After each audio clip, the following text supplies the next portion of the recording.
लाकर उसका ही निरंतर भावना बाना है। इसलिए 2 दिन हमने अभ्यास किया। पहले दिन हमने एक अभ्यास किया था कि जो क्रिया हो रही है इंद्रियों की, मन की, उसको मैं जानने वाला मात्र हूँ, क्योंकि जानना स्वभाव है, उसकी ओर हमें दृष्टि करनी है। जे दृष्टा छे दृष्टि नो, जे जाने छे रूप, जो ये दृष्टा है और ये जो रूप को जानने वाला है, अबाध्य अनुभव जे रहे। अब इसको थोड़ा समझेंगे। अबाध्य अनुभव, बिना बाधा रहित का अनुभव निरंतर आत्मा को आत्मा से आत्मा में ही अभी भी हो रहा है, लेकिन हमारा वहाँ उपयोग नहीं है। अब उस अबाध्य अनुभव को कैसे समझेंगे? तो अब हम तीसरी स्टेप देंगे। तो दूसरी स्टेप क्या देखी कि जब हम इंद्रियों के विषय को जानते हैं, वास्तविक हम उसको नहीं जानते हैं, हम अपने ज्ञान स्वभाव को ही जानते हैं। तो जैसे विचार किया, कर विचार तो पाम, ये विचार, एक विचार आज दिन तक, अब यहाँ कोई ये शास्त्र का सार बताने का हम प्रयास कर रहे हैं, इसी को ही हम समय सार कहते हैं। आपने समय सार पढ़ा या नहीं पढ़ा, लेकिन मैंने पढ़ा है और उसका सार बताने का मैं प्रयास कर रहा हूँ। ये अभ्यास कर लें तो हम अपने समय सार यानी आत्मा ही है और कोई समय सार नहीं है। तो अपने स्वयं के समय सार को, अपनी आत्मा को प्राप्त करना है, तो निरंतर ये मुझे मेरा ही अनुभव हो रहा है, ये हमें विचार पूर्वक, प्रयोग पूर्वक निरंतर इसका चिंतन और रटन करना पड़ेगा।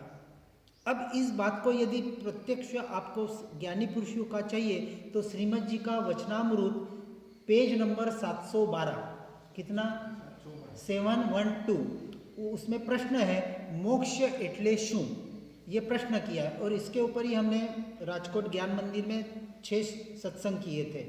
तो मोक्ष यानी क्या, उसमें इसी बात को बताया है कि जीव का जो स्वरूप है ज्ञान, और उस ज्ञान का स्वभाव है निरंतर जानना।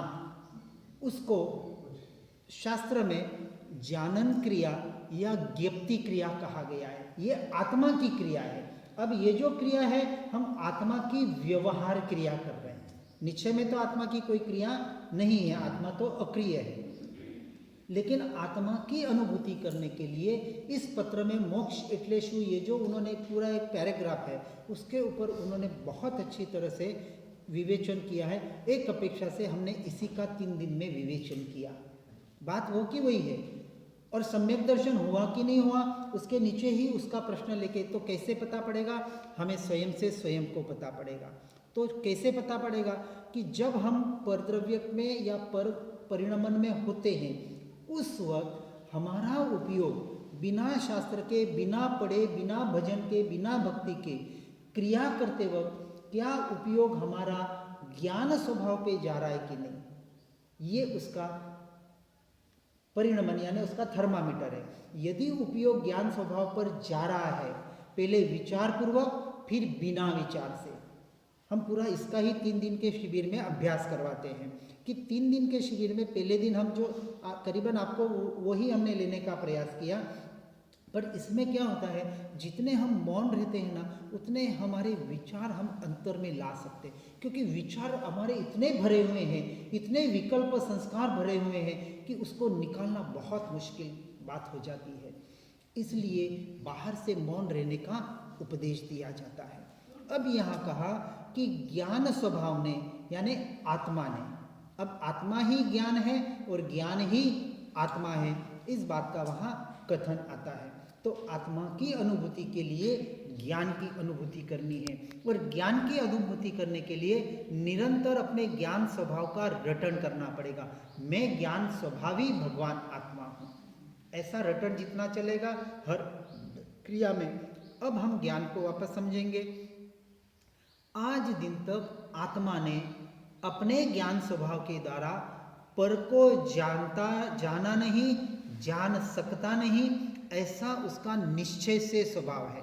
अब हम परमार्थ की निश्चय की बात करेंगे, क्योंकि हमको निश्चय में स्थिर होना है कि आत्मा ने यानी मैंने, ये मैं पर को जानता हूँ या मैं पर का करता हूँ, मैं पर का भोगता हूँ, मैं पर द्रव्य स्वरूप हूँ। जो हमारे ये परिणमन, क्रोध, मान, माया, लोभ रूपी जो कषायों का भी परिणमन, मोह, राग, द्वेष रूपी भावों का भी परिणमन, इन सबसे मैं न्यारा हूँ, भिन्न हूँ, और उनको जानते वक्त वास्तविक मैं उनको नहीं जानता, मैं ज्ञान से ज्ञान को ही जानता हूँ, यह निश्चय का कथन है। ये तीसरी बात आई। ज्ञान निरंतर ज्ञान को ही जान रहा है, आत्मा निरंतर आत्मा को ही जान रहा है अभी भी।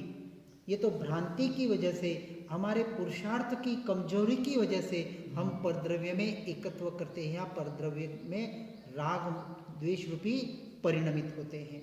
ये हमारी भूल है, या यूं कहे पुरुषार्थ की कमजोरी है। अब इस बात को समझने के लिए क्या करना, तो निरंतर जो भी जानने में आए उस वक्त सिर्फ एक विचार करना कि मैं अपने ज्ञान स्वभाव को ही जान रहा हूँ। यानी एक एक इंद्रिय का जो हमने कल अपन ने ध्यान का भी जो